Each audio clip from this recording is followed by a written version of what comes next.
Hi and hello नमस्कार everyone, this is Ritesh. Welcome back to the class हो। आशा करता हूँ आप सभी बहुत अच्छे होंगे। इस वीडियो में हम लोग कवर करने वाले हैं टोटल 35 एमसीक्यू और क्वेश्चन आंसर दोनों हिंदी में होगा। इसको आप एक टेस्ट की तरह देख सकते हैं। इस वीडियो को वीडियो सोलो लोगे तो आप स्पीड बढ़ा सकते हैं 1.5 1.25 या 1.5 करके। अगर आप प्रिपरेशन कर रहे हैं रेलवे ग्रुप डी का, तो देखिए ग्रुप डी का एग्ज़ाम आपको बहुत जल्द शुरू हो जाएगा, विद इन 1 मंथ तो शुरू हो जाएगा। उसके बाद तो ग्रुप डी एग्ज़ाम्स के लिए काफ़ी इंपॉर्टेंट है ये वीडियो, खास करके एनटीपीसी सीवीटी 2 के लिए भी इंपॉर्टेंट है।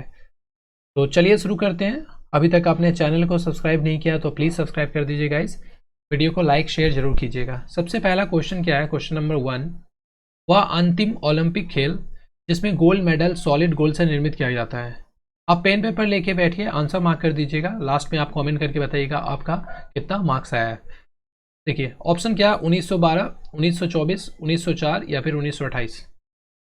आई होप आपने क्वेश्चन समझ गया हो और आंसर मार्क कर दिया हो। इसका जो सही आंसर है ऑप्शन नंबर 1, इसका सही आंसर है 1912।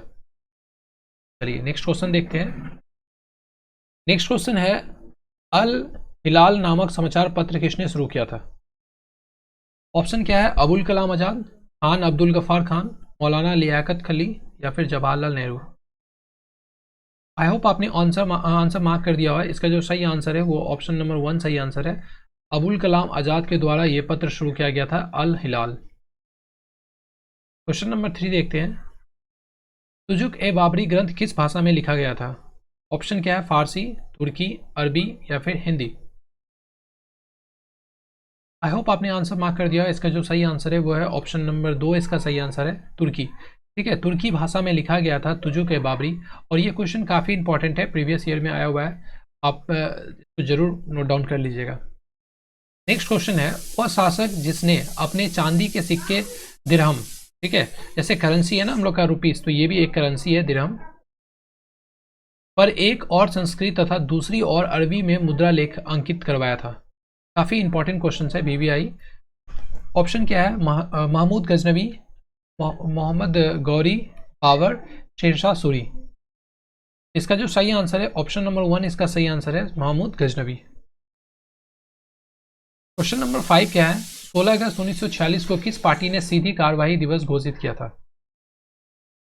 देखिए ऑप्शन क्या है, मुस्लिम लीग, ऑल इंडिया फॉरवर्ड ब्लॉक, ऑल इंडिया एनआर कांग्रेस, ठीक है, NR Congress, All India Sher Hind party.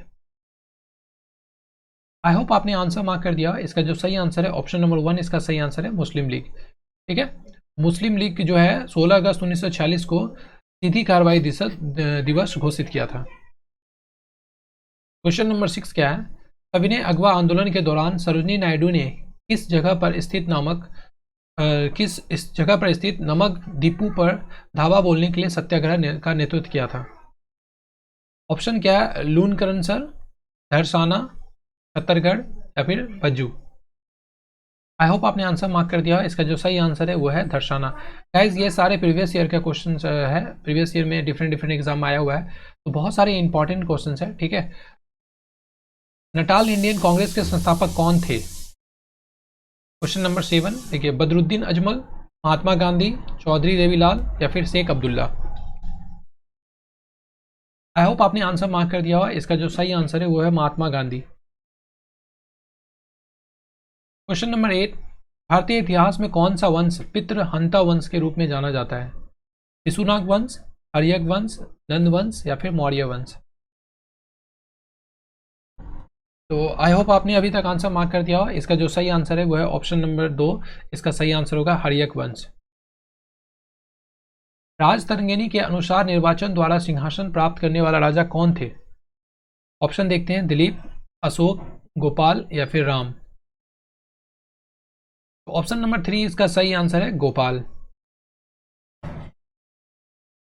Question number 10 देखते हैं, अनहैप्पी इंडिया यानी कि दुखी भारत, एक्चुअली किताब का नाम यह है अनहैप्पी इंडिया, पुस्तक के लेखक कौन है। ऑप्शन देखिए क्या है, लाला लाजपत राय, लाल कृष्ण आडवाणी, महादेवी वर्मा या फिर ज्योतिबा फूले। ये क्वेश्चन काफ़ी इंपॉर्टेंट है। अनहैप्पी इंडिया, देखिए बुक ऑन ऑथर से ना क्वेश्चन पूछा जाता है आपके एग्जाम में, तो इसके लिए एक डिफरेंट वीडियो लेके आऊँगा मैं, और जिसमें हम लोग ना हिस्ट्री का बुक जो भी है, हिस्ट्री से रिलेटेड जो भी बुक है वो हम लोग कवर करेंगे। ठीक है, और साथ में करंट अफेयर का जो बुक लॉन्च होता है वो भी हम लोग कवर करेंगे। इस क्वेश्चन का जो सही आंसर है वो है Lala Lajpat Rai, option number 1। Question number 11 देखते हैं। निम्नलिखित में से कौन सा संवैधानिक संशोधन दो या दो से अधिक राज्यों के राज्यपाल के रूप में एक ही व्यक्ति की नियुक्ति के अधिकार प्रदान करता है? कई बार आप सुने होंगे करंट अफेयर्स में कि एडिशनल चार्ज दे दिया जाता है एक गवर्नर को। जैसे मान लीजिए अगर बिहार का कोई गवर्नर है तो उस गवर्नर को एडिशनल चार्ज दिया जाता है अदर स्टेट का भी। तो ये पूछ रहा है आपको कौन सा संविधान संशोधन के द्वारा ऐसा मतलब अधिकार प्रदान किया गया था। ऑप्शन क्या है?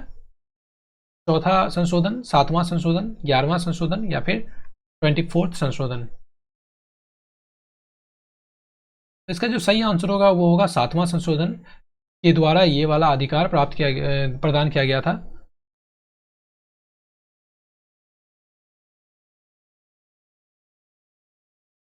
नेक्स्ट क्वेश्चन देखते हैं, क्वेश्चन नंबर 12। भारत और पाकिस्तान के विभाजन के बाद इस बंदरगाह को विभाजन की संतति कहा जाता है? काफ़ी इंपॉर्टेंट क्वेश्चन है ये, क्वेश्चन नंबर 12। देखिए ऑप्शन क्या है? कांडला पोर्ट जो कि गुजरात में है, जवाहरलाल नेहरू पोर्ट जो कि महाराष्ट्र में है, मुंबई पोर्ट जो कि महाराष्ट्र में है, विशाखापट्टनम पोर्ट जो कि आंध्र प्रदेश में है। तो आई होप आपने आंसर मार्क कर दिया। इसका जो सही आंसर होगा वो होगा ऑप्शन नंबर 1, कांडला पोर्ट। ठीक है, अब ये भी याद रखिएगा कांडला पोर्ट गुजरात में है, क्योंकि डायरेक्ट ऐसे भी क्वेश्चन पूछ लिया जाता है। जैसे जवाहरलाल नेहरू पोर्ट किस स्टेट में है, मुंबई पोर्ट आपको पता ही होगा महाराष्ट्र में है, विशाखापट्टनम पोर्ट कौन से, तो ये वाला भी आपको याद रखना है। ठीक है, क्वेश्चन नंबर 13। प्रसिद्ध पुस्तक गुलामगिरी के लेखक कौन थे? ऑप्शन देखिए क्या है? खुशवंत सिंह, ज्योतिबा फुले, कुलदीप नैयर या फिर चेतन भगत। तो इसका जो सही आंसर होगा ऑप्शन नंबर 2 इसका सही आंसर है, ज्योतिबा फुले। और काफ़ी ज़्यादा इंपॉर्टेंट क्वेश्चन से याद रखिएगा, ज्योतिबा फुले के द्वारा ही लिखा गया था गुलामगिरी। Question number 14। निम्नलिखित में से कौन सा भारत के संविधान के अनुच्छेद के तहत एक निश्चित प्रावधान के अनुसरण में स्थापित किया गया था? तो ऑप्शन देखते हैं, विश्वविद्यालय अनुदान आयोग, राष्ट्रीय मानवाधिकार आयोग, चुनाव आयोग या फिर केंद्रीय सतर्कता आयोग, नेशनल विजिलेंस कमीशन। ठीक है, तो इसका जो सही आंसर होगा ऑप्शन नंबर सी, यानी कि ऑप्शन नंबर 3 इसका सही आंसर है, चुनाव आयोग। क्वेश्चन नंबर 15 देखते हैं। प्रथम भारतीय रिमोट सेंसिंग उपग्रह का प्रक्षेपण कब किया गया था? काफ़ी इंपॉर्टेंट क्वेश्चन है, याद रखिएगा, वीवीआई के कैटेगरी में इसको आप रखिए। ऑप्शन क्या है? 1988, 1984, 1978 या 1974। आई होप आपने आंसर मार्क कर दिया। इसका जो सही आंसर होगा ऑप्शन नंबर 1 इसका सही आंसर है, 1988। Question number 16। योजना आयोग को आर्थिक कैबिनेट के रूप में वर्णित किया गया? पीपी अग्रवाल, अशोक चंदा, डी.आर. गॉडगिल या फिर स्थानम। इसका जो सही आंसर हो जाएगा ऑप्शन नंबर 2 इसका सही आंसर हो जाएगा, अशोक चंद्रा। ठीक है, क्वेश्चन नंबर 17। भारतीय संघ को केंद्रीय प्रवृत्ति के साथ फेडरेशन के रूप में वर्णित किया गया? ऑप्शन क्या है? बी.आर. अम्बेडकर, केसी, यहाँ पे केसी नियोगी होगा, आइवर जेनिंग्स या फिर ग्रॉनविले ऑस्टिन। देखिए ऑप्शन में यहाँ पे फर्क नहीं पड़ता है, क्योंकि ये सही आंसर नहीं है। सही आंसर क्या है इस ऑप्शन का? ऑप्शन नंबर 3 इसका सही आंसर है। ठीक है, Ivor Jennings. Question number 18।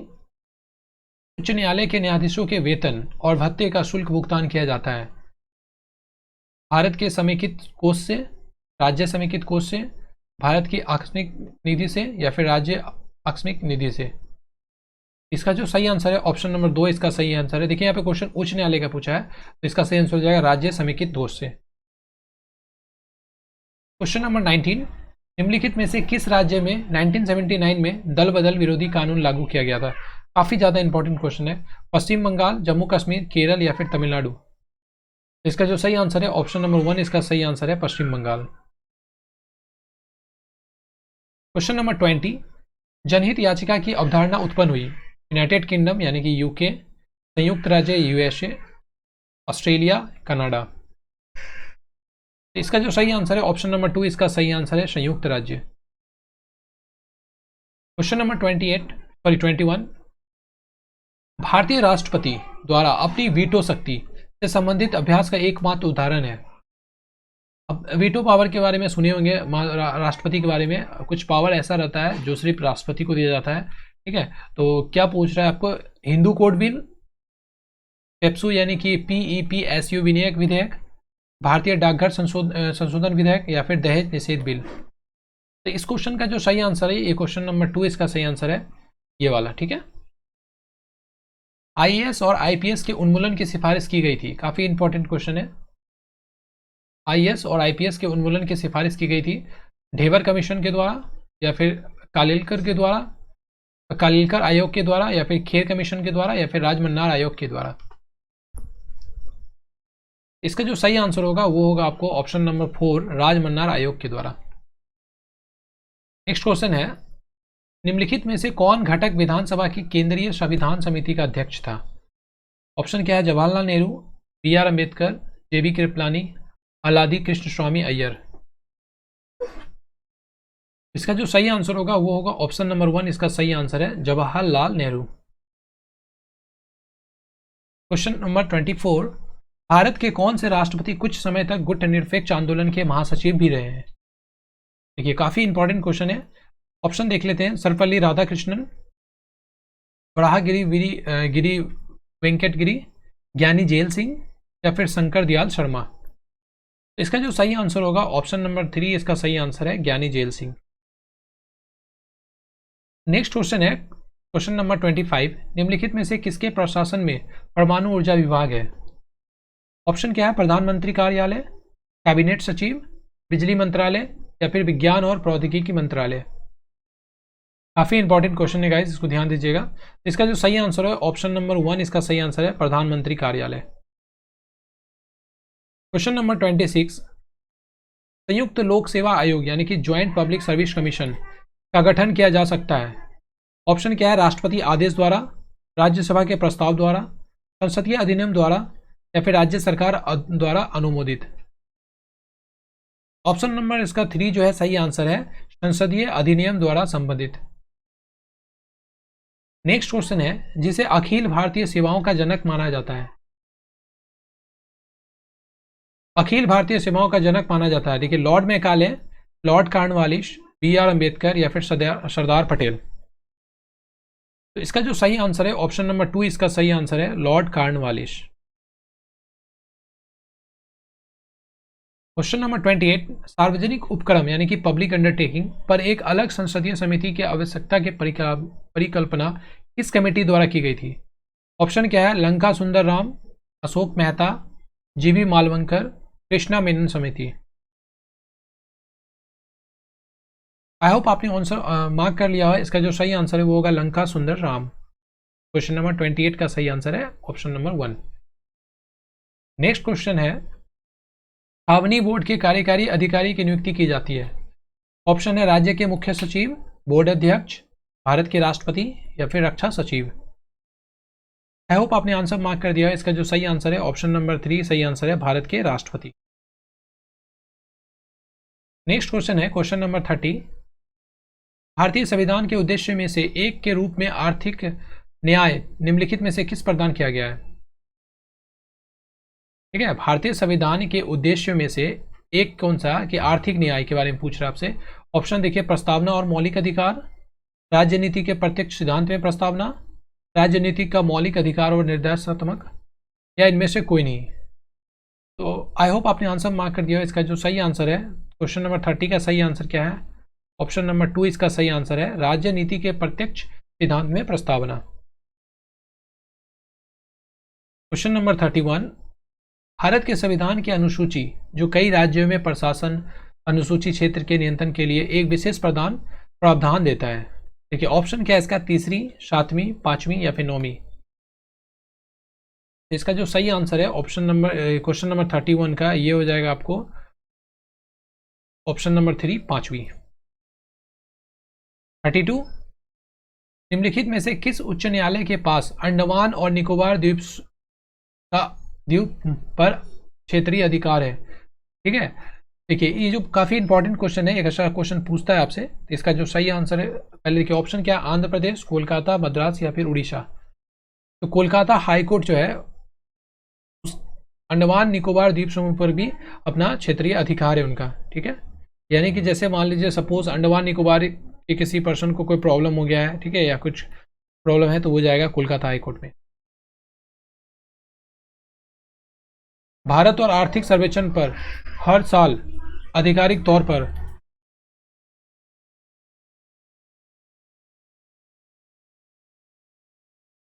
Next question है, भारत में आर्थिक सर्वेक्षण हर साल आधिकारिक तौर पर निम्नलिखित में से किसके द्वारा प्रकाशित किया जाता है? काफी ज्यादा इंपॉर्टेंट क्वेश्चन है। देखिए ऑप्शन क्या है इसमें, भारतीय रिजर्व बैंक, भारत सरकार के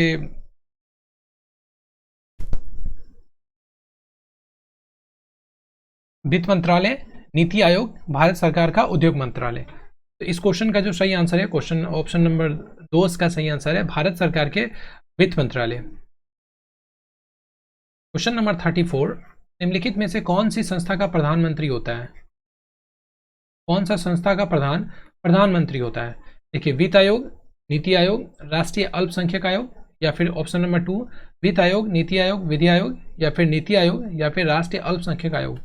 तो आप सभी को पता होगा, काफी इंपॉर्टेंट क्वेश्चन है। नीति आयोग का जो प्रधान होता है वो प्रधानमंत्री होता है, ठीक है। यानी कि अभी जो है नीति आयोग के प्रधान कौन है? अभी है आपको पीएम नरेंद्र मोदी जी, ठीक है। नेक्स्ट क्वेश्चन है और इस वीडियो का लास्ट क्वेश्चन होगा 35, निम्नलिखित में से कौन सा एक देश दक्षिण एशियाई क्षेत्र सहयोग संगठन का सबसे बाद में बनने वाला सदस्य है? मॉरिशस, श्रीलंका, नेपाल या अफगानिस्तान? इसका जो सही आंसर है वो है क्वेश्चन नंबर 4, इसका सही आंसर है अफगानिस्तान। ये हम लोग पार्ट 6 में 35 क्वेश्चन हम लोग डिस्कस किए हैं, टोटल 35 एमसीक्यू। आप इसको टेस्ट के तौर पे ले सकते हैं। ऐसे ही क्वेश्चंस और भी आएगा गाइज, काफ़ी ज़्यादा। रेलवे ग्रुप डी से पहले बहुत सारे क्वेश्चंस हम लोग डिस्कस करेंगे। और आपको अभी तक आपने चैनल को सब्सक्राइब नहीं किया तो प्लीज़ सब्सक्राइब कर लीजिए गाइज, ठीक है। और वीडियो को लाइक और शेयर जरूर कीजिएगा। आपके सपोर्ट के बिना ये चैनल ग्रो नहीं कर सकता, तो प्लीज़ सपोर्ट कीजिए, ज़्यादा से ज़्यादा लोगों तक शेयर कीजिए। Thank you so much for watching this video. God bless you all.